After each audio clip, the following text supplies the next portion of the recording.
Assalamualaikum warahmatullahi wabarakatuh. Halo anak hebat Indonesia. Perkenalkan, nama Bapak Muhammad Sahrul. Nah, di video kali ini kita akan belajar mengenai surat lamaran pekerjaan. Nah, materi ini merupakan pembelajaran anak kelas 12. Baiklah anak-anak, mari kita bersama-sama belajar menyusun surat lamaran pekerjaan dengan baik dan benar. Nah, setelah tamat dari jenjang pendidikan nanti, kamu tentu berharap dapat segera bekerja, bukan? Nah, untuk mendapatkan pekerjaan, kamu perlu mengajukan permohonan melalui surat lamaran pekerjaan ke perusahaan yang membutuhkan tenaga kerja. Apakah kamu sudah tahu bagaimana membuat surat lamaran pekerjaan yang baik dan benar? Jika belum, ayo belajar membuat surat lamaran pekerjaan melalui video ini.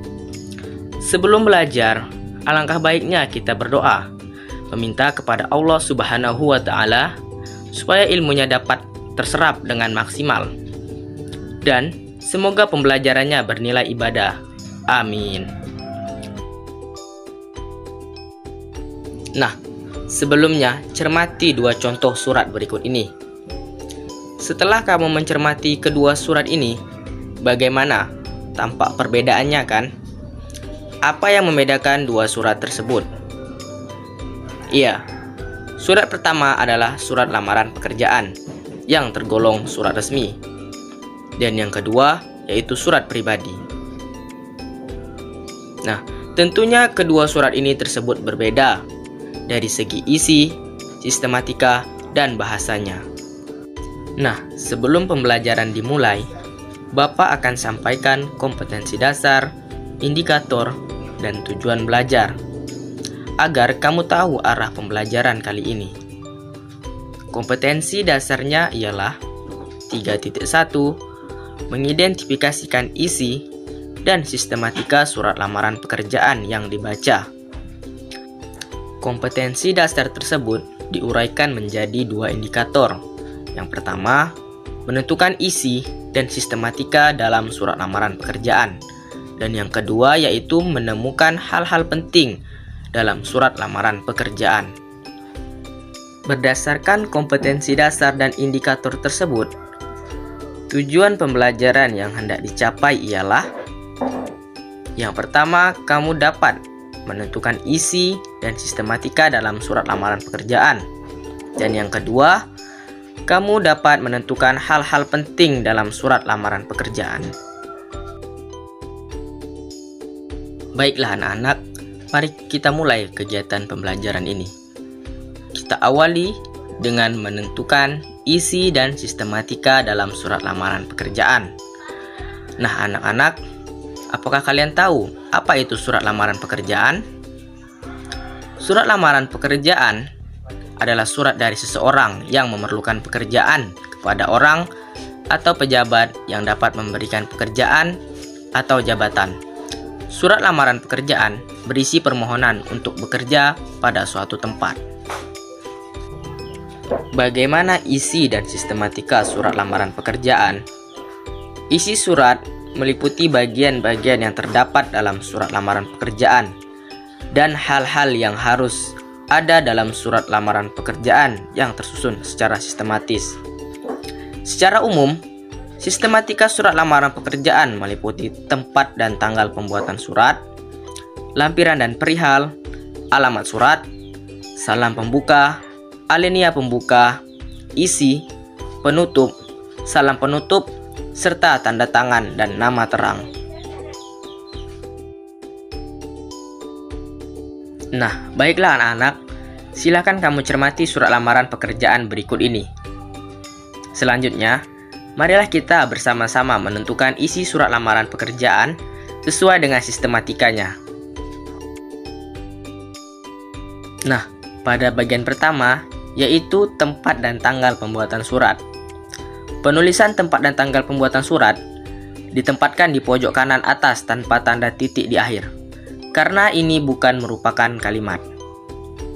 Yang kedua, yaitu lampiran dan hal. Kata lampiran dan hal tidak boleh disingkat seperti lam, dan angka dalam kolom lampiran ditulis menggunakan huruf. Nah, pada bagian ketiga yaitu alamat surat. Alamat surat tidak menggunakan kata kepada. Alamat disarankan tidak lebih dari 3 baris. Serta jabatan tidak boleh menggunakan jenis kelamin seperti bapak atau ibu.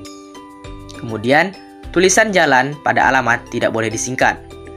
Dan yang terakhir, tidak menggunakan titik di masing-masing akhir barisnya. Selanjutnya, bagian keempat yaitu salam pembuka. Secara umum, salam pembuka menggunakan kata dengan hormat. Setelah kata dengan hormat digunakan tanda baca koma. Pada bagian kelima yaitu alinea pembuka. Alinea pembuka sebaiknya menggunakan bahasa yang baik dan sopan agar para pihak atau instansi yang membacanya tidak tersinggung. Di dalam alinea ini juga sudah harus muncul pernyataan umum yang menggambarkan diri pelamar atau tesis. Yang keenam yaitu isi surat. Isi surat terbagi atas 3 bagian.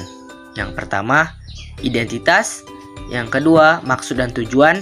Dan yang ketiga, menyatakan lampiran.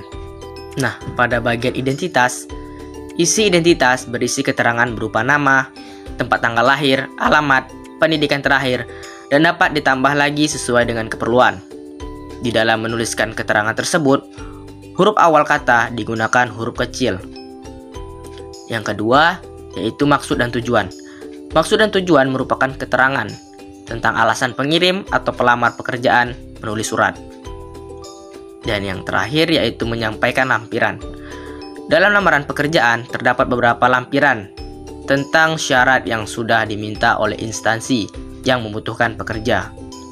Oleh karena itu, pelamar harus memenuhi lampiran yang dimintai tersebut. Kemudian, di setiap rincian digunakan tanda baca titik koma, dan di akhir lampiran digunakan tanda baca titik. Selanjutnya, bagian sistematika yang ketujuh yaitu penutup. Di dalam surat lamaran pekerjaan, isi penutup haruslah menunjukkan keantusiasan pelamar pekerjaan kepada instansi yang dituju. Selanjutnya yang kedelapan, salam penutup. Jika di awal ada salam pembuka, tentulah di akhir ada salam penutup. Sebagai surat lamaran pekerjaan, salam penutup menjadi sangat penting, dan salam penutup sebagai bentuk etika, sopan santun, dan penghormatan. Dan yang terakhir, yaitu tanda tangan dan nama terang. Tanda tangan ini biasanya berada di pojok kanan bawah surat. Lalu di bawahnya ditulis nama lengkap. Baiklah anak-anak, dapat disimpulkan bahwa isi surat lamaran pekerjaan terdiri atas 1.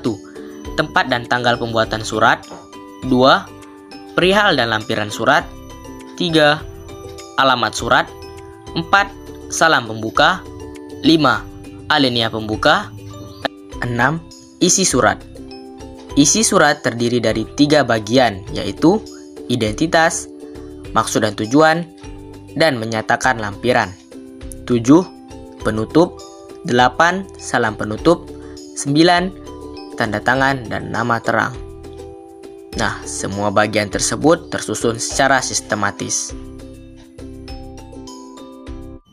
Selanjutnya, hal apa saja yang harus diperhatikan dalam menulis surat lamaran pekerjaan? Yang pertama, surat harus bersih dan rapi. Yang kedua, jika ditulis tangan, tulisan harus tertata dengan baik tanpa ada kesalahan huruf. Yang ketiga, jika menggunakan komputer, format tulisan dan cetak hasilnya baik dan jelas. Yang keempat, tata letak bagian-bagian surat harus benar. Yang kelima, penggunaan ejaan dan tanda baca harus sesuai dengan Pedoman Umum Ejaan Bahasa Indonesia atau PUEB. Dan yang terakhir, bahasa yang digunakan harus bahasa formal, karena surat lamaran pekerjaan tergolong dalam surat resmi. Baiklah anak-anak, selanjutnya kita akan belajar menemukan hal-hal penting di dalam surat lamaran pekerjaan. Nah, setelah kamu mencermati surat lamaran pekerjaan tadi, surat lamaran pekerjaan tergolong jenis teks apa? Ya, benar, teks eksposisi. Karena strukturnya terdiri atas tesis, argumentasi, dan penegasan. Baiklah anak-anak, silakan cermati surat lamaran pekerjaan berikut ini. Setelah itu, marilah kita bersama-sama menemukan hal-hal penting di dalam surat lamaran pekerjaan. Nah, bagian ini merupakan tesis. Tesis merupakan pernyataan umum yang bersifat subjektif karena berisi pendapat penulis atau pelamar. Selanjutnya, bagian ini yaitu argumentasi. Argumentasi berupa bukti yang dapat meyakinkan pemberi kerja. Nah, bagian yang ini yaitu penegasan. Penegasan berupa kalimat yang menegaskan kembali bahwa pelamar berharap dapat diterima. Nah, demikian penyampaian materi dari Bapak. Nah, bagaimana anak-anak? Semoga kamu dapat memahami materi ini ya. Alhamdulillahirrabbilalamin. Selesai sudah pembelajaran kali ini. Semoga kamu dapat mencapai tujuan pembelajaran yang diharapkan. Pada pertemuan berikutnya, kamu masih akan belajar menulis surat lamaran pekerjaan dengan kompetensi dasar yang berbeda. Baiklah anak-anak hebat, tetap semangat belajarnya dan merdekakan pikiranmu untuk menjadi anak yang cerdas dan kreatif Indonesia. Saya Muhammad Sahrul. Mohon maaf apabila ada kata-kata yang salah dalam penyampaian saya, karena yang benar datangnya dari Allah Subhanahu wa taala dan yang salah datangnya dari saya sendiri. Akhirul kalam, wabillahi taufiq wal hidayah. Wassalamualaikum warahmatullahi wabarakatuh.